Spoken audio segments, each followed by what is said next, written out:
코딩 테스트 특강 이어서 진행하겠습니다. 이번에는 자료 구조, 알고리즘, 주요 개념 세 가지에 대해 알아보겠습니다. 이전 영상을 보신 분이면은 원래 네 가지라고 되어 있는 걸 알 수 있는데요. 제가 여기서 다익스트라를 뺐어요. 왜냐하면은 기본적으로 알아야 될 자료 구조 알고리즘 치고는 다익스트라는 처음 하시는 분들은 너무 복잡하기 때문에 제가 나중에 이거는 영상으로 따로 빼서 네, 따로 제작해서 공유를 드리고 오늘은 이 세 가지에 대해서만 알아볼게요.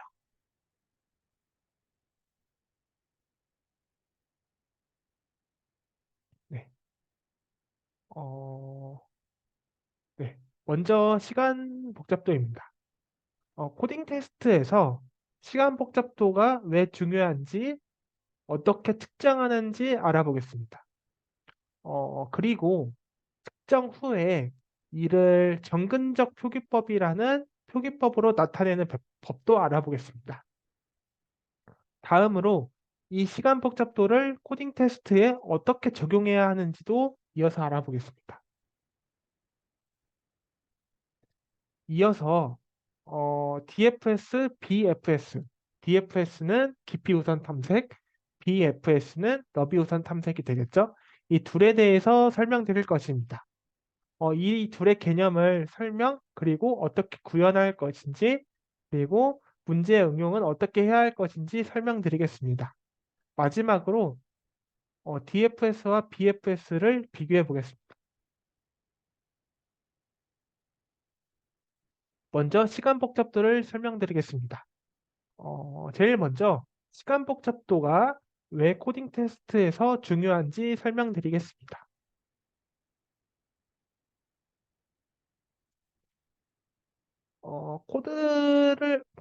코딩 테스트를 보면은 코드를 제출했을 때 보통 두 가지를 모두 통과해야 최종적으로 통과가 됩니다.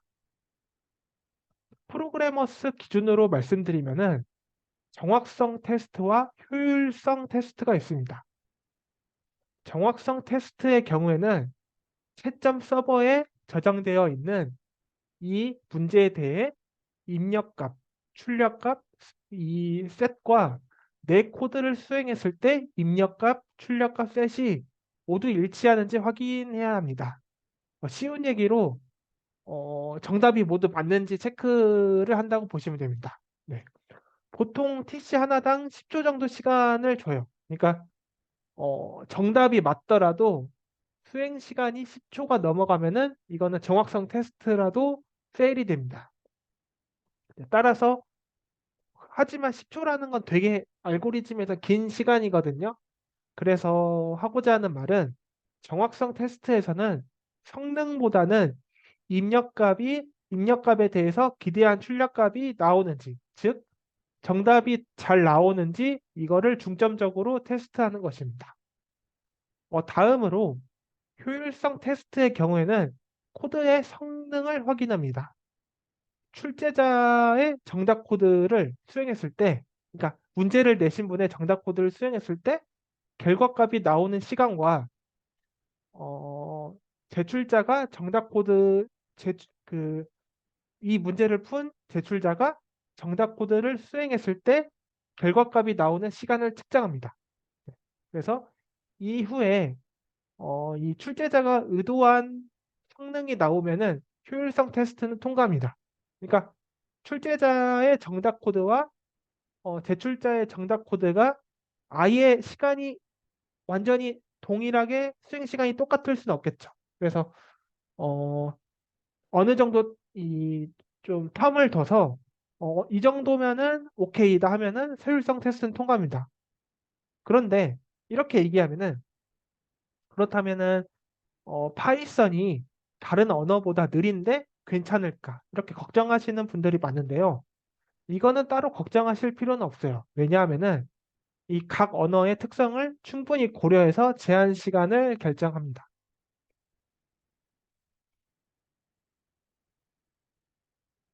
그런데 계속 그 효율성 테스트에서는 성능이란 단어가 나오고 있는데요. 여기서 말한 요구하는 성능. 이런 게 참 애매하게 들릴 수도 있단 말이죠. 네. 이 성능은 어떻게 측정하고 표기할 수 있을까요? 우리는 이 시간 복잡도란 개념을 활용해서 성능을 측정할 것입니다. 따라서 내 코드의 성능을 분석하고 효율성 테스트를 통과할 수 있을지를 판단하려면 시간 복잡도의 개념을 반드시 알아야 됩니다. 그러니까 어, 마구잡이로 코드를 구현하고 냈는데 이 내 코드가 효율성 테스트를 통과하는지 운에 맡기기보다는 이 시간 복잡도란 개념을 활용해서 내 코드가 이 문제에 대해서 효율성 테스트를 통과할 수 있을지 없을지 이거를 본인이 판단할 수가 있는 이 기준이 시간 복잡도가 되는 거죠. 네, 그리고 이 시간 복잡도를 어떻게 측정할 수 있는지 알아보겠습니다.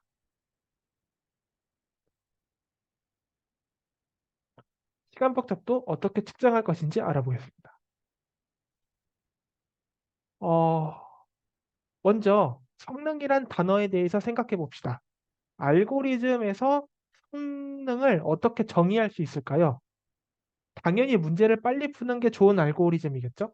그래서 이 빠르다 혹은 느리다 이런 개념을 어떻게 객관화시킬 수 있을까요? 코딩 테스트는 시험이잖아요. 그래서 이 모든 것들이 객관화가 되어야 공평한 시험이 되겠죠. 그러면 이 성능이라는 것도 객관화가 되어야 하는데 이 성능을 어떻게 객관화할 수 있을까요? 간단하게 생각하면은 입력값이 들어온 순간부터 출력값이 나올 때까지 이, 이 사이의 시간을 측정하면 될 것 같습니다. 하지만 이거는 객관화할 수 있는 성능이 아니에요. 왜냐하면은 잠시만. 왜냐하면은 그 각 PC의 성능에 따라 동일한 코드라 할지라도 수행 시간이 다르게 측정될 수 있어요. 그렇죠? 그래서 따라서 이 수행 시간을 활용한 성능 분석은 코딩 테스트에 적용될 수 없습니다. 네, 그렇죠? 성능을 객관화할 수 없는 거는 시험에서 사용될 수가 없겠죠. 그렇다면은 다음으로는 연산 횟수를 측정하는 방법이 있어요. 음, 코드에서 결과값이 나올 때까지 이 코드의 연산 횟수를 측정하는 거예요. 그래서 이거는 개발 환경에 따라 바뀌지 않고 완벽하게 코드에 의해서만 결정되는 값이기 때문에 객관화가 가능합니다. 네. 이러한 이유 때문에 코딩 테스트에서 알고리즘의 성능은 연산 횟수로 측정합니다. 그리고 이 측정된 연산 횟수를 활용해서 우리는 시간 복잡도를 구할 것입니다.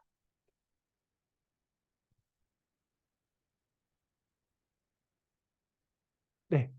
성능은 연산 횟수를 기준으로 측정해야 한다는 걸 우리는 방금 알았습니다. 그런데 이 슬라이드의 예시를 한번 봅시다. 어, 아주 간단한 동작이죠. 배열에서 원하는 값을 찾는 과정입니다. 배열의 처음부터 끝까지 하나하나 이렇게 원소를 내가 찾는 원소가 맞는지 비교해보는, 확인하는 뭐 이러한 로직이 되겠죠. 케이스에 따라서 찾는 원소가 맨 처음에 있는 경우에는 한 번만에 찾을 수 있을 것이고 원소가 없을 때에는 이 배열의 크기만큼 끝까지 탐색을 하겠죠. 네, 못 찾겠지만 끝까지 탐색을 하겠죠. 네. 그래서 여기서는 원소의 개수가 8개이므로 찾는 원소가 없을 경우에는 연산 횟수가 8이 될 겁니다. 네. 근데 아까 성능을 연산 횟수를 기준으로 측정한다고 했는데 이걸 보니까 케이스에 따라서 연산 횟수가 달라질 수 있어요. 그렇다면은 코딩 테스트에서는 성능을 측정할 때 어떤 연산 횟수를 기준으로 측정을 해야 할까요? 네. 이거를 고민해야겠죠? 우리가 코딩 테스트에서 성능을 측정하는 이유는 무엇일까요? 제한된 시간 내에 코드가 출력값을 낼 수 있는지 확인을 하고자 하는 것이 목적이겠죠. 그래서 따라서 아무리 연산 횟수가 많은 경우에도 요구하는 성능을 낼 수 있다? 이걸 보여주는 게 중요합니다. 네. 즉, 어, 나올 수 있는 케이스 중에 가장 최악의 경우를 기준으로 연산횟수를 측정하면 됩니다. 이 문제에서는 찾는 원소가 없는 경우에 배열의 길이만큼 원소를 탐색해야 하므로 이 경우가 최악의 경우가 되는 것입니다. 즉, 이 문제의 경우에는 배열의 크기가 n이라고 일반화시키면은 찾는 원소가 없는 경우에는 n번 탐색을 해야 하므로 최악의 경우에는 연산횟수를 n으로 나타낼 수 있습니다.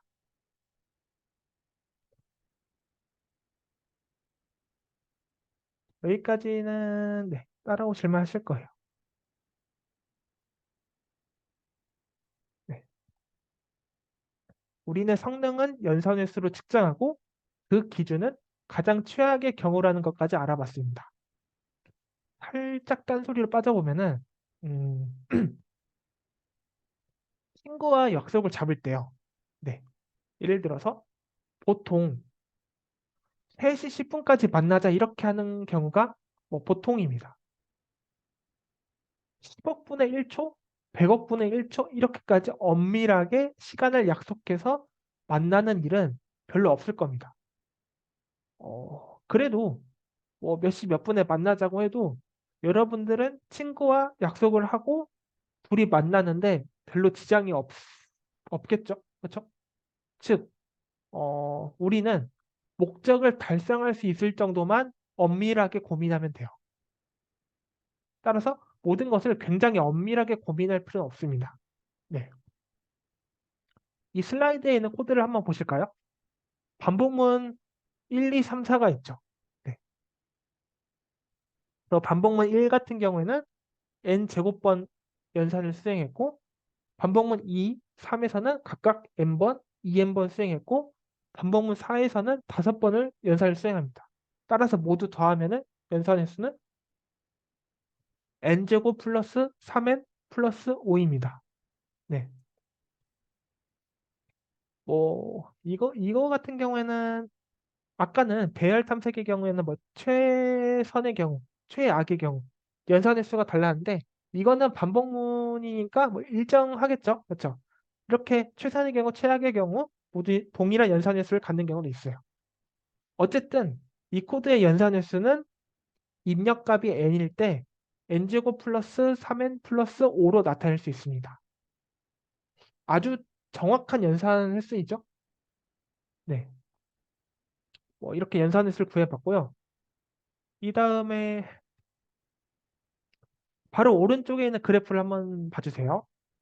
n제곱.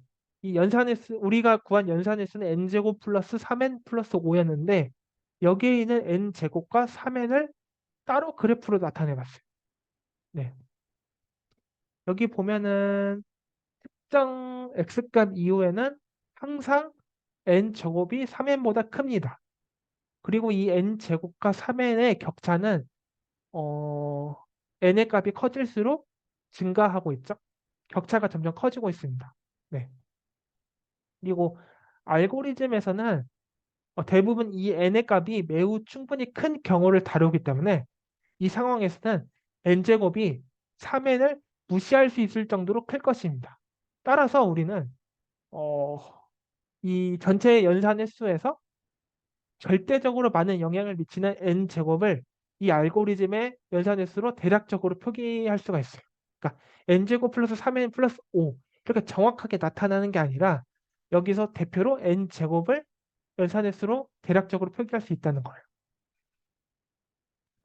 이렇게 아주 정확한 연산 횟수가 아니라 추이를 나타내는 걸 정근적 표기법이라고 하고요. 이 정근적 표기법에서도 우리가 이 정근적 표기법으로 나타내는 연산 횟수는 아까 이전에 말했듯이 최악의 경우를 기준으로 하고 있죠. 네, 그렇죠? 연산 횟수를 최악의 기준으로 하고 이거에 대해 추이를 나타내는 거잖아요. 그래서 이거를 상한적 추이라고도 합니다. 그래서 이 상한적 추이를 BO라고도 표기하고요. 그래서 이 경우에는 시간폭 척도는 비곱표기법으로 대문자 O(n) 제곱 이렇게 나타냈잖아요. 이거를 비고 n 제곱이라고 읽습니다. 그래서 이 코드의 경우 시간 복잡도는 비곱 표기로 비고 n 제곱으로 나타낼 수가 있습니다. 네. 네, 지금까지 성능은 연산횟수로 측정하고 그다음에 그 기준은 가장 최악의 경우라는 것까지 알아봤습니다. 그리고 우리는 그 상한적 추이를 활용해서 정근적 표기법으로 연산횟수를 나타낼 수 있었죠. 네, 여기까지 해봤고요. 여기서는 코딩 테스트에서 많이 활용하는 복잡도를 정리해봤어요. 저는 n의 값이 10일 때, 20일 때, 네, 각각 그 연산횟수 n을 일반화한 식에서 값이 어떻게 나오는지를 보겠습니다. 보면 되게 많이 차이 나죠. 예를 들어 2의 n승의 경우에서는 n이 10일 때는 1024, 20일 때는 104만 8천 이 정도 되고 n 팩토리얼 같은 경우에서는 n이 10일 때 360만, n이 20일 때는 뭐 이 수는 굉장히 큰 수죠. 따라서 이 각각의 연산의 수 1, 로그 n, n 로그 n, n제곱, 2의 n승, n 팩토리얼만 하더라도 n의 값이 10, 20 이 정도만 되는데도 연산 횟수가 되게 많이 차이가 나요. 근데 우리가 보통 알고리즘을 다루는 이 n의 값은 100만, 1000만이 되기 때문에 엄청나게 차이가 날 겁니다. 그래서 전체적인 그래프를 그려봐도 이 n의 팩토리얼은 주황색, 2의 n은 검은색. 여기서 이 연산 횟수의 색깔이랑 그래프랑 맞춰보시면 되는데요. 이 연산 횟수의 추이가 엄청나게 차이가 나죠. 네. 그래서 여기서 하고 싶은 말은 음,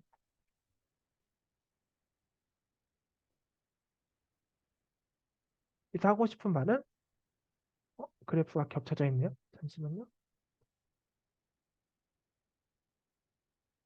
네, 여기서 하고 싶은 말은 아까는 다항식에서만 우리가 알아봤잖아요. n제곱 플러스 3n 플러스 5면은 다항식에서는 최고차항만 남기고 다 지우면 되는데 이 다항식이랑 뭐 지수함수랑 팩토리얼 함수랑 로그 함수랑 이렇게 섞일 때가 있어요. 그러면은 이 아래가 가장 큰 거라고 생각하면 돼요. 예를 들어서 n 팩토리얼이랑 다항함수랑 섞여 있으면은 이 팩토리얼을 남기면 된다는 거예요. 네.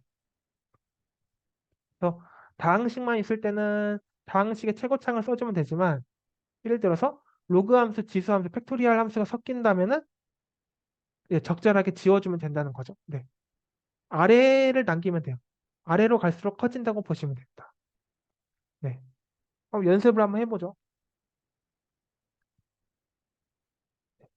3x제곱 플러스 5x 플러스 6은 모두 다항식이니까 그냥 x제곱만 남기면 돼요.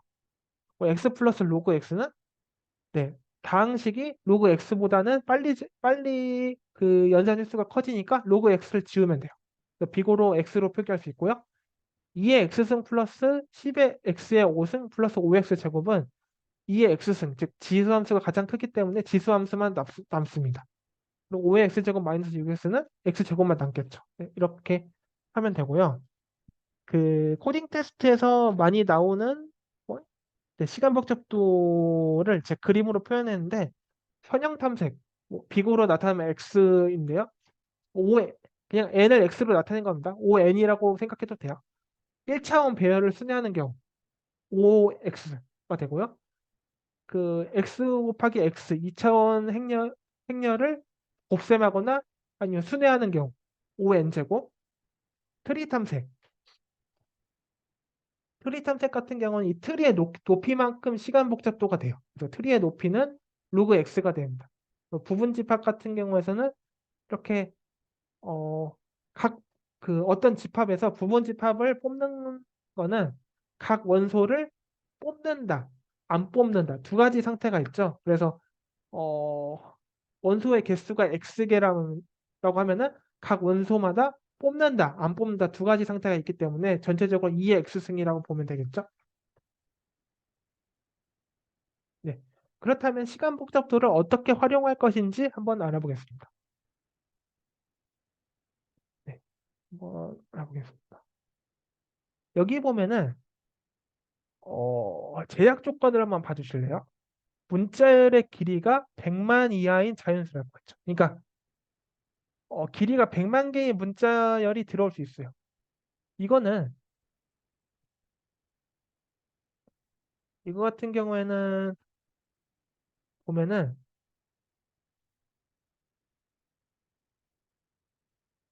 잠시만요. 죄송한데 이것부터 알려드릴게요. 네, 순서가 약간 바뀌었는데요.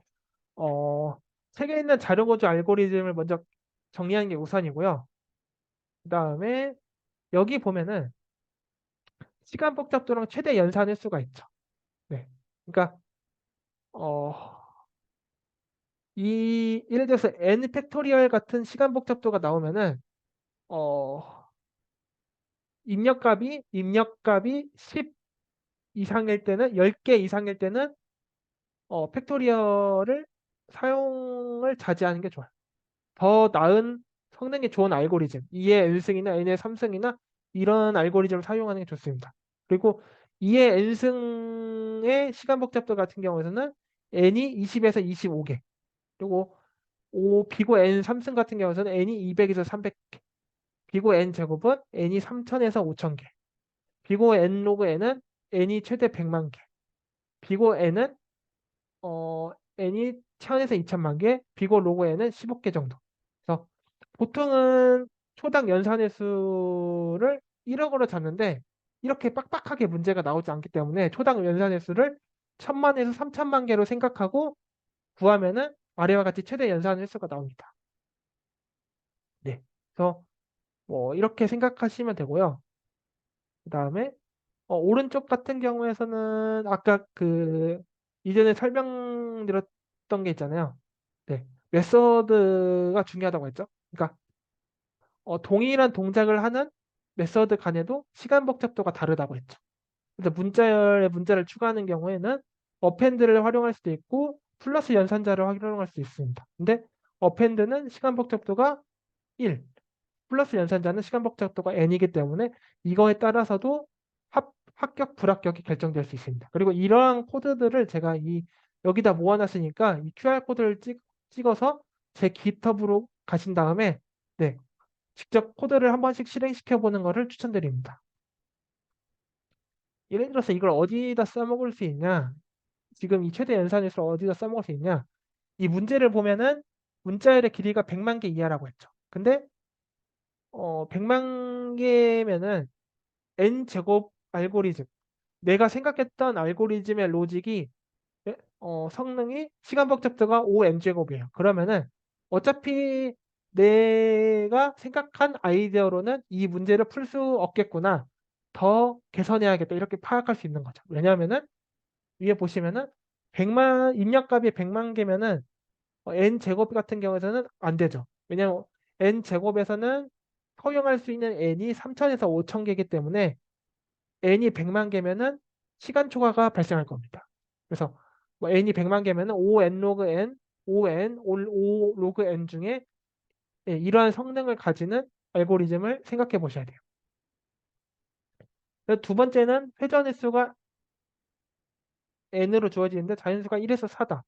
이거는 내가 뭐 복잡하고 성능을 많이 생각할 필요 없이 그냥 구현해도 통과하겠구나 이렇게 생각하실 수가 있는 거죠. 그래서 이렇게 시간 복잡도를 활용해서 네, 이렇게 코딩 테스트에서 문제를 푸실 때 시간 복잡도를 구하고 이거를 문제를 푸는데 활용할 수가 있습니다. 네, 그래서 일단은 오늘은 자료구조 플러스 알고리즘 주요 개념 세 가지 중에 어, 시간 복잡도에 대해서 알아봤고요. 다음 이 시간에는 DFS와 BFS를 이어서 알아보겠습니다.